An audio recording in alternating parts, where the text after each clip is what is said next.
So when we start talking about water flow, we need to start quantifying it. So one way we can quantify it is by looking at the discharge of the water. And that's the amount of water that flows in a channel at any given point of time.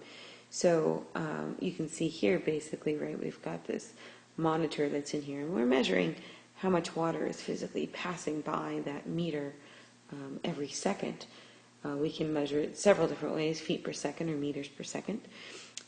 But basically what we can do is figure out the volume of water by multiplying the area, right, that's in cross-section, by the velocity that we can measure there with the meter. Obviously, discharge is going to change throughout the year, and it's usually dependent on the season. For example, in the springtime, a river is going to have much higher discharge because you have to deal with all that snow melt, so there's more water moving through there at a faster speed.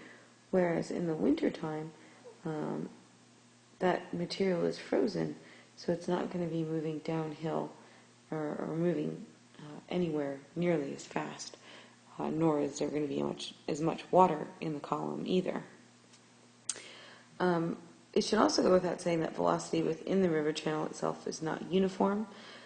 So here, if we take a look at this picture here, all the water from either over here or over here, over here, is not moving at the same speed. Basically what we see is water that's at the top of the column has air friction, water at the bottom has friction with the ground, at the side. So really the velocity is not uniform.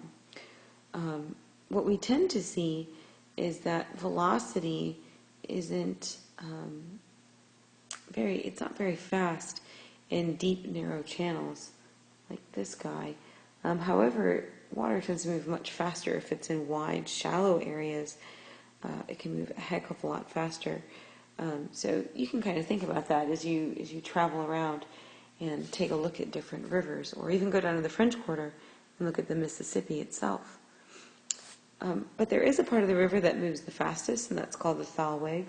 So that's right in the middle, as you can see here. It moves definitely the fastest, where we don't have surface tension or friction or bottom friction or side friction.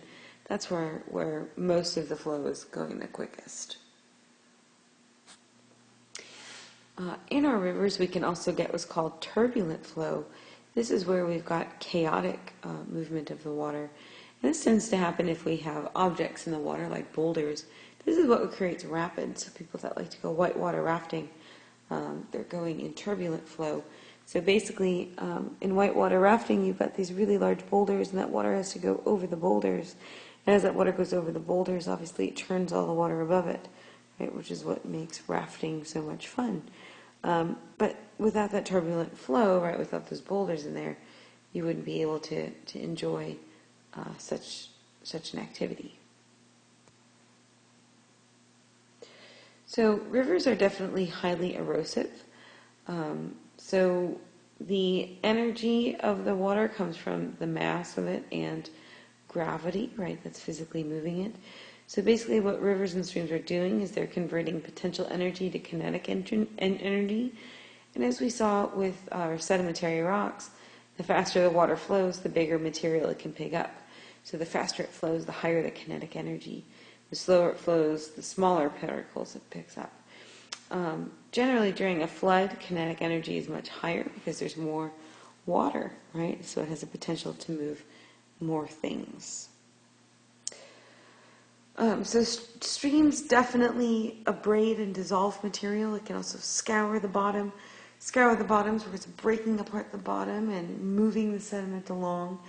It can also break and lift material. So as this water's flowing, maybe it's cutting into the side. Let me change color.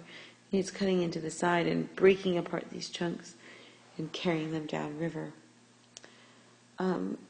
Water can also abrade, which is where what happens is when water constantly hits the same area, it's going to kind of carve out that rock, like you can see here, these semicircular areas.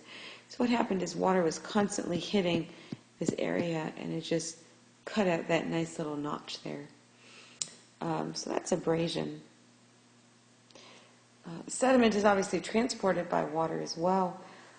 So alluvium is the term for the sediment that's deposited by moving water.